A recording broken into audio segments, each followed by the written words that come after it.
নমস্কার বন্ধুরা, সকলকে ক্রিসমাসের শুভেচ্ছা জানিয়ে শুরু করছি আমার আজকের গল্প আশাপূর্ণা দেবীর প্রহরী। বিদায় দিতে টুলুর মাও দরজা পর্যন্ত এগিয়ে এলেন। হাসি মুখে বললেন, এবার তো লজ্জা ভাঙলো, এসো আবার। পম্পা জুতোর ঘুঁটি আটছিল, মাথা তুলে জুতোর হাতটা ঝাড়তে ঝাড়তে শুকনো গলায় বলল, লজ্জা আবার কি, শুধু শুধু আসবো কেন?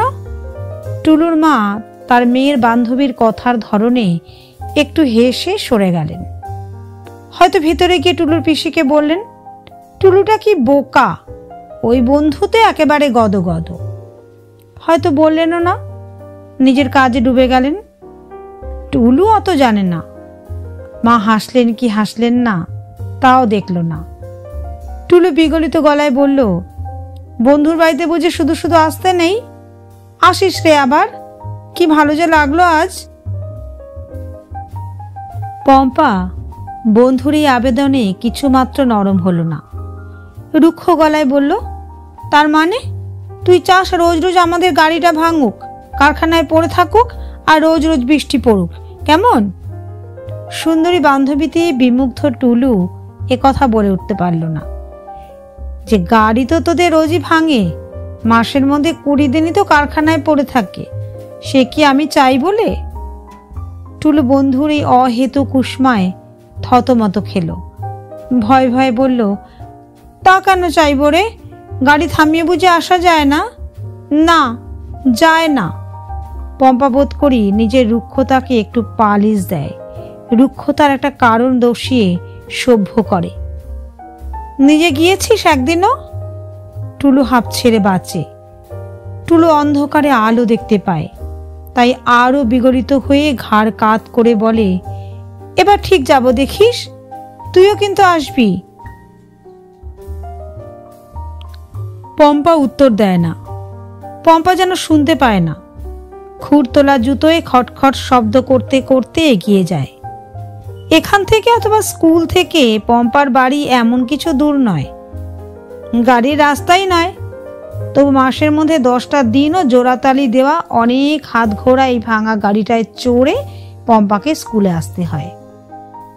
যদি পম্পা ওই মাঝে মাঝে লজ্জা থেকে অব্যাহতি পেতে আবদার ধরে, হেঁটে যাই না মা, পম্পার মা অবাক হয়ে বলেন, হেঁটে যাবে? হেঁটে হেঁটে স্কুলে যাবে তুমি? কত মেয়ে তো যায়। পম্পার এই যুক্তিতে পম্পার মা রেগে ওঠেন। তার সর্বদা রুজ মেখে তামাটে হয়ে যাওয়া মুখটা লাল হয়ে যায়। চেঁচিয়ে চেঁচিয়ে বলেন, খালি মুখে মুখে তর্ক, স্কুলে তার কোনো ম্যানার্স শেখায় না, এইটাই শেখায়, হবে না কেন? যেমন বাজে স্কুল আর যেমন তার পড়া। যে মেয়েরা হেঁটে যায় তাদের গাড়ি নেই বলেই হেঁটে যায়, বুঝলি? বাজে পাড়ায় কেন পড়ে আছেন পম্পার মা? আর বাজে স্কুলে মেয়েকে ফেলে রেখেছেন কেন? পম্পা সে প্রশ্ন করতে শেখেনি এখনো। সেখানে বলেই হয়তো সর্বদা ধিক্কারের বলিটা আওড়ে নেন পম্পার মা। পম্পার মার বড় মেয়ে শম্পায় প্রশ্ন করত, বলতো, আচ্ছা কেন বাবা এই বাজে পাড়ায় পড়ে? তোমার এই চির পরিচিত সাহেব পাড়ায় 3 তলার ফ্ল্যাটে ওঠো না গিয়ে, দাও না মেয়েদের অভিজাত বিদ্যা মন্দিরে। বড় মেয়ের প্রখর রসনাকে ভয় করতেন পম্পার মা নন্দিতা বোস। অভিমানের গলায় বলতেন, তোদের বাবা যে আর নেই সেটা বোধহয় ভুলেই গেছ। শম্পা গম্ভীর গলায় বলতো, ভুলে আমি যাইনি মা, তুমিই গেছো। ভিখিরির মতো থাকি সেটাই চাও তুমি? বলতেন নন্দিতা বোস। শম্পা বলতো, ভিখিরির মতন কি ফকিরের মতন তো জানি না মা, অবস্থার মতন থাকাই ভালো, সেটাই বলি। বাড়ি ভাড়ার দায়ে বাড়ির সব ফার্নিচারগুলো ছেড়ে যখন চলে আসতে হয়েছে, আবার কেন ভাড়া করা সোফা সেট আর কার্পেটের ধুলোয় ঘর বোঝাই করছো? নন্দিতা বোস মেয়েদের কথায় বসে পড়তেন, অবাক হয়ে বলতেন, কেন করছি? ওগুলো না হলে চলবে? চলবে না কেন? নন্দিতা বোসের বড় মেয়ে মাকে যেন ধূলিসাৎ করে দিত। সাজানো ডাইনিং রুম, ডাইনিং রুম নেই, ফ্রিজ নেই, টেলিগ্রাম নেই, রেডিওগ্রাম নেই, গাড়ি নেই, ড্রাইভার নেই, এমন বাড়ি কি কখনো দেখোনি তুমি? এ পাড়ায় তো অনেকেই নেই, ওসব মানুষ নয় তারা। শুনে নন্দিতা উত্তেজনায় ফেটে গিয়ে প্রায় ফ্রেন্ড হয়ে যেতেন। বলতেন, ওদের সঙ্গে আমার তুলনা করছিস? তুই করতে পারছিস? ওই যারা ছাতে উঠে বড়ি লাগায়, বিছানা রোদে দেয়, তাদের সঙ্গে তোর মায়ের তুলনা করতে একটু কষ্ট হলো না? শম্পা বড় শক্ত মেয়ে। শম্পা মারি ভেঙে পড়া অভিমানেও টলতো না। বলতো, তোমার এই দারিদ্র ঠাকবার দীনতা দেখে আমার আরো কষ্ট হয় মা। ঈশ্বর জানেন কোথা থেকে তুমি কি করো, তবে তুমি যদি এই গোলক ধাঁধার মধ্যে থেকে বেরিয়ে এসে ওদের মতো ছাতে বড়ি দিতে পারতে মা, হয়তো তুমিও বাঁচতে, আমরাও বাঁচতাম। এইরকম কড়া কড়া আর নিষ্ঠুর কথা ছিল বড় মেয়ের। তা সে মেয়ে বিয়ে করে নিজের বরের ঘরে চলে গেছে। নন্দিতা বোস বেঁচেছেন। সেই হাভাতে জামাইকে দু চোখে দেখতে পারেন না নন্দিতা। এখন সব আশা পোষণ করছেন ওই ছোট মেয়েটিকে ঘিরে। এটি তার মনের মতো, তাকে জমের মতো ভয় করে। যেটুকু যা প্রতিবাদ জানায় আবদারের সুরে, দিদির মতো কড়া গলায় না। অথচ বাইরে ইতিমধ্যেই চড়া গলায় কথা বলতে শিখেছে, লক্ষ্য করেছেন নন্দিতা। করে পুলকিত হয়েছেন। বাড়ির চাকর পম্পার ভয়ে কাটা হয়। ড্রাইভারকে পম্পা শাসনের সুরে নির্দেশ দেয়। শাড়ি ধরেনি, স্কার্টের কাল চলছে এখনো, তবু ডাট হয়েছে। মনের অগোচর চিন্তা নেই। নন্দিতার গোপন ইচ্ছা মেয়েটাকে সিনেমায় নামান। সেই চেষ্টাতেই ঘোরাঘুরি করছেন। একে ধরছেন, তাকে ধরছেন। নামালে এই কম বয়স থেকেই নামানো ভালো। কিছু উপসত্ত্ব নন্দিতার হাতে আসবে। বড় হয়ে গেলে বিশ্বাস নেই, মেয়ে সন্তান বেইমানের জাত। বেইমানি করতে শেখার আগেই যদি নন্দিতা এই বিরক্তিকর পাড়া থেকে উঠে যেতে পারেন, যদি গৃহসজ্জার উপকরণ কিনে নিতে পারেন, যদি কিছু নগদ টাকা ব্যাংকে ভরে ফেলতে পারেন, বাকি জীবনটা আর উচ্চবৃত্তি করে কাটাতে হয় না। তবে এসব চিন্তা আর এসব চেষ্টা নিতান্ত সঙ্গোপনে রেখেছেন নন্দিতা। সন্ধ্যার আসরে তার যেসব পুরনো বন্ধু বান্ধবরা এসে আসর জমান, ঘুণাক্ষরেও তাদের কানে তোলেন না। পৃথিবীকে যত দেখেছেন নন্দিতা, বুঝেছেন জগতে বন্ধু কেউ নেই, সবই ছদ্মবেশী। অতএব অন্তরঙ্গ করতে যান না কাউকে। আসে, তাস খেলে, আড্ডা দেয়, চা কফি শ্রাদ্ধ করে। মিসেস বোসের বাড়ির চা কফির মতো নাকি চা কফি আর কোথাও খাননি, এসব কথা শোনায়। গাড়ির শব্দ তুলে বেরিয়ে যান। হ্যাঁ, গাড়িবান বন্ধুই জনাকারের কাছে নন্দিতার। দামি চা, দামি কফি আর দামি প্রসঙ্গ, এই দিয়ে আটকে রেখেছেন তাদের নন্দিতা বোস। না রেখে বা উপায় কি? ধু ধু মরুভূমির মতো সন্ধ্যাটা কাটাবেন কি করে? স্বামী থাকতে কি মহাসমারোহ জীবন ছিল, কি ঔজ্জ্বল্য ছিল। এইসব সন্ধ্যাগুলিতে কত সব প্রতিষ্ঠা সম্পন্ন ব্যক্তিরা আসতেন। জমজমার তাসের আড্ডা চলত। সেসব একেবারে মুছে ফেলবেন মন থেকে, জীবন থেকে। একটা মাংস পিণ্ডের মতো পৃথিবীর এক পাশে পড়ে থেকে শেষ দিনের দিন গুনবেন শুধু। এ যন্ত্রণা বৈধব্যের যন্ত্রণার থেকেও বেশি। আমি একটা মানুষের মতো মানুষ ছিলাম, আর রইলাম না। মানুষের সমাজ থেকে খারিজ হয়ে গেলাম আমি নামক মানুষটার আর কোনো অস্তিত্ব রইল না। মৃত বোস সাহেবের বিধবা কেবলমাত্র এই পরিচয়টুকু সম্বল করে গরিব দুঃখীর মতো কোনো মতে কাটিয়ে চলছি। এ অবস্থা থেকে আত্মহত্যা করা তো অনেক বেটার। আত্মহত্যা যখন করছি না, বাঁচতেই যখন হচ্ছে, তখন মানুষের মতন করেই বাঁচতে হবে। বাঁচতে হবে ড্রয়িং রুম, ডাইনিং রুম সাজিয়ে, টবে ক্যাকটাস লাগিয়ে, দেয়ালে শিল্পরুচির নমুনা ঝুলিয়ে, স্বপ্নপুরীর আলো জ্বালিয়ে, গানের সুর, হাসির সুর আর কাঁটা চামচের টুং টাং সুর তুলে। এই হচ্ছে মিসেস বোসের জীবন দর্শন। এই জীবনযাত্রার রীতি। পাড়াটা বাজে, তাই নিন্দে ওঠে। মহিলাটি যে বিধবা হয়েও বৈধব্যের বেশ ধারণ করেন না, সিফন, লাইলন, জর্জে, ডেকরন পরেন, এটা পড়শিরা আলোচ্য বিষয়ের মধ্যে রাখে। সন্ধ্যা হতেই যে নন্দিতা বসে দরজায় খান 3-4 গাড়ি এসে জমে, আর তারপর তার বারান্দায় তাসের আড্ডা চলে। এতে তারা উত্তেজিত হয়। আর এই গৃহকর্তাহীন গৃহে যখন পুরুষ গলার হাসির হররা ওঠে, তখন রীতিমতো সন্দেহের চোখে দেখে। নন্দিতা বোসকে অবশ্য কেউ কিছু বলে যায় না, তবু তিনি জানেন এসব, জানেন অনুভবের মধ্যে দিয়ে, কিন্তু কেয়ার করেন না। ওদের অভিমতকে মূল্য দেবেন এমন অধঃপতন যেন না হয় তার। কবে যে এই মেয়েটার সম্পর্কে একটা ব্যবস্থা করে ফেলে একটু দাঁড়িয়ে পড়বেন, সেই আশায় হন্য হয়ে বেড়ান।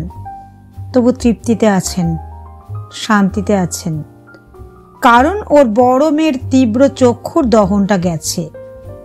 পম্পা দৃষ্টিতে সমালোচকের তীক্ষ্ণতা নেই। পম্পাকে ধরে ধরে শোনাতে হয় না। বিধবার উপযুক্ত প্লেন সাদা চিকন মলমল ভয়েল শাড়ি কেনবার ক্ষমতা হচ্ছে না বলেই এখন এই বহু বর্ণের শাড়িগুলো ব্যবহার করতে বাধ্য হচ্ছে নন্দিতা। গয়নাগুলো আলমারিতে ডয়ারে রাখলে চাকর বাকরে চুরি করতে পারে ভেবেই গায়ে চড়িয়ে রাখতে হয়েছে। আর রান্নাঘরে দুরকম ব্যবস্থা করা খরচ সাপেক্ষ বলেই একই হেসেলে পড়ে আছেন। না, পম্পাকে এসব শোনাবার দায় নেই। পম্পা এসব জানেও না। পম্পা স্কুল থেকে ছুটে এসে মাকে জড়িয়ে ধরে বলে, মা, কি সুন্দর দেখাচ্ছে তোমাকে আজ। ওর যা অভিযোগ গাড়িটা নিয়ে। গাড়িটা রোজ রোজ ভাঙে, লজ্জা করে। নন্দিতা ছোট মেয়েকে ভালোবাসেন বলেই যে কথার সুরে বিগলিত করুণা হন তা নয়। দৃঢ় কণ্ঠে বলেন, যাদের কাছে লজ্জা হয় তাদের কাছে তোমাদের নতুন গাড়ির কথা বলে রাখতে বলেছিলাম, ভুলে গেছো বোধ হয়। বারে 2 বছর ধরে তো বলছি গাড়ির জন্য অ্যাপ্লাই করা হয়েছে, যতদিন না পাওয়া যায় ততদিন এই পুরনোটা দিয়ে। এতদিন হয়ে গেল, আরো অনেক দিন হতে পারে পম্পা। গাড়ির ব্যাপার যারা জানে তারাই জানে কোনো ভালো মডেলের নতুন গাড়ি পেতে কতদিন লাগে। অতএব পম্পা চুপ করে যায়। পম্পা তার দিদির মতো তীক্ষ্ণ হাসি হেসে বলে উঠতে জানে না, কতদিন আর বাতাসে প্রাসাদ নির্মাণ করে চালাবে মা। মায়ের বকুনিতে চুপ করে যাওয়াই ওর স্বভাব। ও নিজে যখন চাকর ড্রাইভারকে বকে তখনই নীরবতার শোধ নেয়। তবে আজ পম্পা স্কুল থেকে এসেই নীরব হয়ে এলো। নন্দিতা বললেন, স্কুল থেকে এসেই বই নিয়ে বসেছো কেন? হাত মুখ ধো, সাফ জামা পরো, খেলাধুলা করো। পম্পা বললে, ভালো লাগছে না। নন্দিতা শঙ্কিত হলেন। নন্দিতা জানেন এই ভালো লাগছে না কথাটা খুব খারাপ। মেয়েগুলোকে যতই ফ্রক পরিয়ে, স্কার্ট পরিয়ে আর বাচ্চা সদৃশ্য ব্যবহার করে বাচ্চা রাখবার চেষ্টা করা হোক না কেন, বয়সটা ঠিক সময় মতোই পাজিমো করবে। ওই ভালো না লাগাটা এ বয়সের রোগ। ভালো লাগছে না মানেই নির্ঘাত কাউকে ভালো লেগেছে। অতএব সেই সর্বনাশের জার মারতে উঠে পড়ে লাগেন নন্দিতা। জোর করে ওঠান মেয়েকে, নিজে হাতে সাবান মাখিয়ে দেন, জামা পরিয়ে দেন। আর পম্পা যে কত অবোধ বাচ্চা তার বহুবিধ ফিরিস্তি দাখিল করেন তার কাছে। তবু পম্পার ভালো লাগে না পরদিন স্কুলে যেতে। গাড়িটা কারখানা থেকে না ফেরা পর্যন্ত ভালো লাগবে এই আশা শক্ত।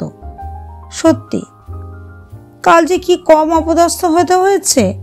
গাড়িটা চালাতে গিয়ে কিছুতেই স্টার্ট নিল না। মেয়েরা হি হি করে হাসতে লাগলো।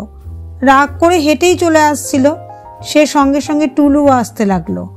আর টুলুদের বাড়ির কাছাকাছি আসতেই কিনা আচমকা এক প্রবল বৃষ্টি। নিরুপায় হয়েই তো টুলুদের বাড়িতে ঢুকতে হলো, খেতে হলো, বাড়িটা দেখতে হলো, আর বাড়ির সকলের সঙ্গে কথা বলতে হলো। এত সবের কিচ্ছু হতো না যদি গাড়িটা স্টার্ট নিত। অতএব কারখানা থেকে গাড়ি না ফেরা পর্যন্ত পম্পা স্কুলের দিকে নেই। কিন্তু স্কুল পম্পার দিকে এগিয়ে এলো। এলো টুলুর মূর্তি ধরে। আজই এসে হাজির হবে টুলু, এ কথা কে জানতো? তা টুলু যেন শুধু বেড়াতে নয়, স্কুলের প্রতিনিধি হয়েই এলো আজ। স্কুলে যাসনি কেন ভাই? সন্তপর্ণে দরজার কাছে দাঁড়িয়ে প্রশ্ন করলো টুলু জুতো খুলতে খুলতে। অসুখ করেছে? অসুখ করতে যাবে কি দুঃখে? পাল্টা প্রশ্ন করে পম্পা। একদিন গেলাম না, ইচ্ছে হলো না। জুতো খুলছিস কেন?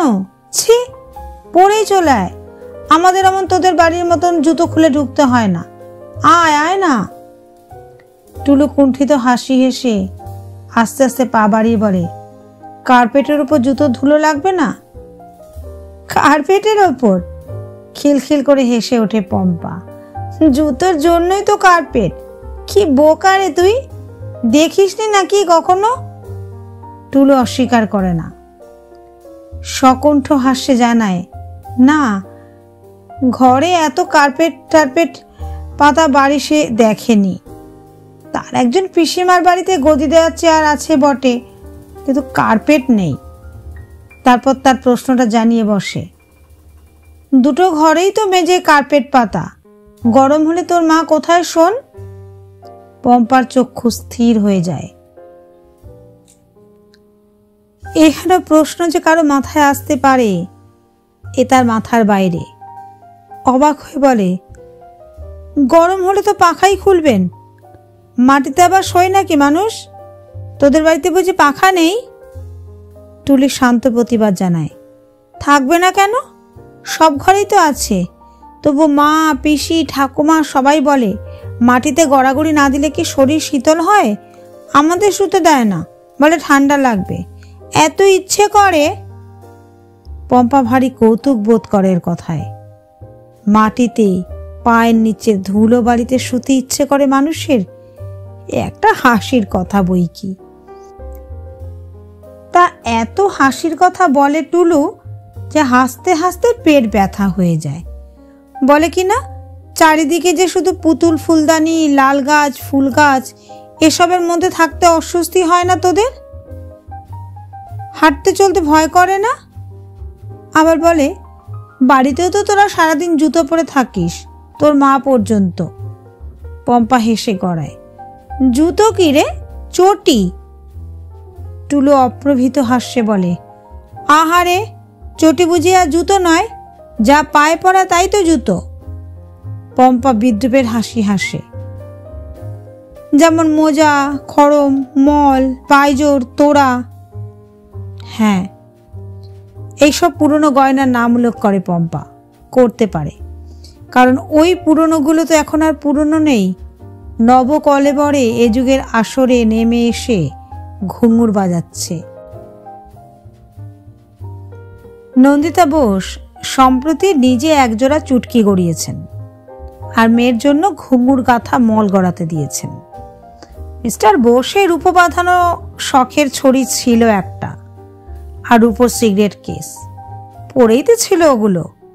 কিন্তু টুলু সবটাই ঠাট্টা ভাবে, হেসে বলে, এত জানিস বাবা। তবু টুলু সবকিছু দেখেই বলে, কি সুন্দর রে, কি সুন্দর ভাই। সবচেয়ে খাবার টেবিল দেখে ঠিক যেন সিনেমার ছবির মতো দেখতে লাগছে রে পম্পা।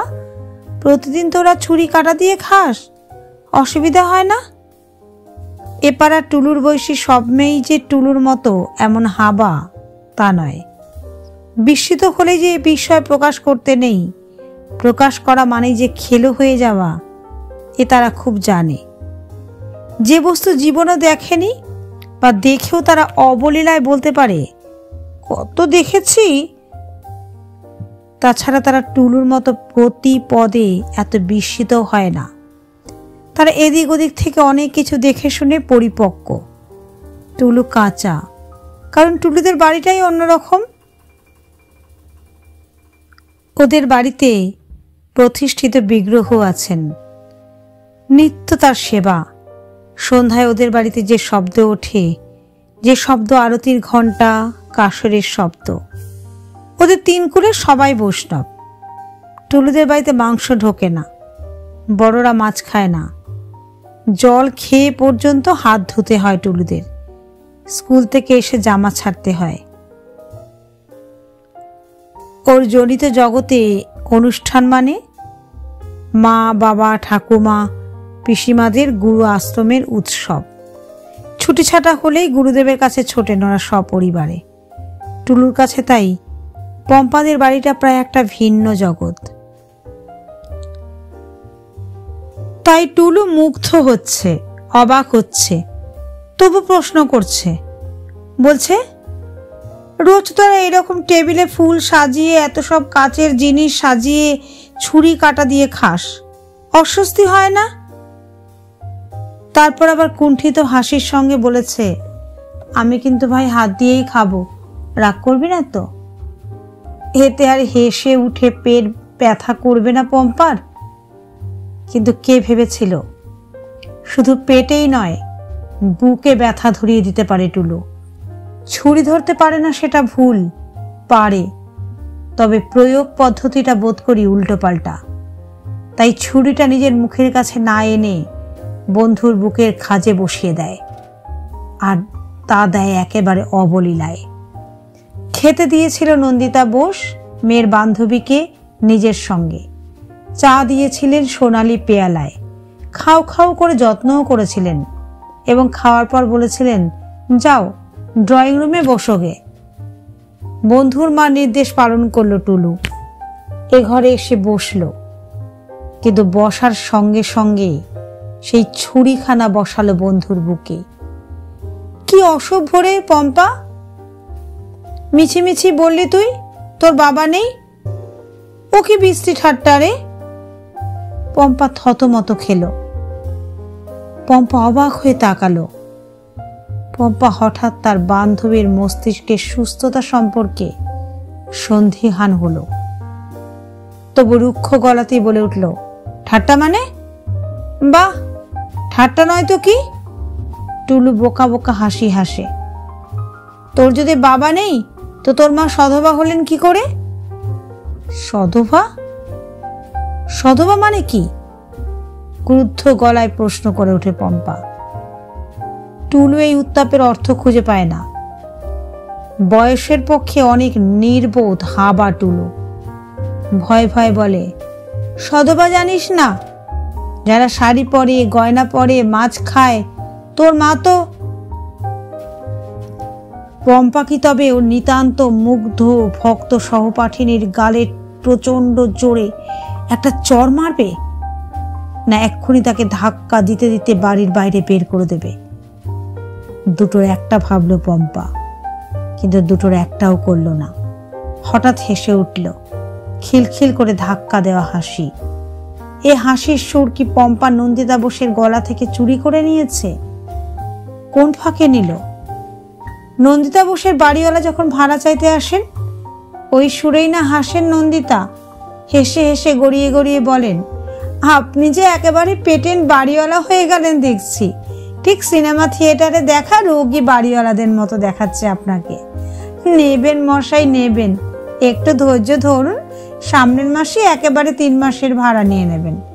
ব্যাংকের ড্রাফটটা না আসায় এত মুশকিলে রয়েছি। হাসি দিয়েই আবার কথা শেষ করেন নন্দিতা। মায়ের সেই হাসির গলাটা চুরি করে বসে পম্পা, আর তেমনি গড়িয়ে গড়িয়ে বলে, এ মা, এখনো কি সেকেলে আছিস রে টুলু? একেবারে পেটেন্ট পল্লী সমাজের পদ্মপিসি। ওসব বাজে বিটকেল নিয়মগুলো এখনো আছে নাকি? একজন মরে গেছে বলে আরেকজন চিরকাল কিছু খাবে না, এর কোনো মানে হয়? মা তো মুরগিও খান। টুলু হঠাৎ উঠে পড়ে, যেন পম্পার এই সাংঘাতিক মারাত্মক পরিহাসের ধরনে বড্ড বেশি ভয় পায়। তাই তাড়াতাড়ি বলে, আচ্ছা ভাই, যাচ্ছি তাহলে, দেরি হলে ঠাকুমা। Please like, comment, share and subscribe to my channel.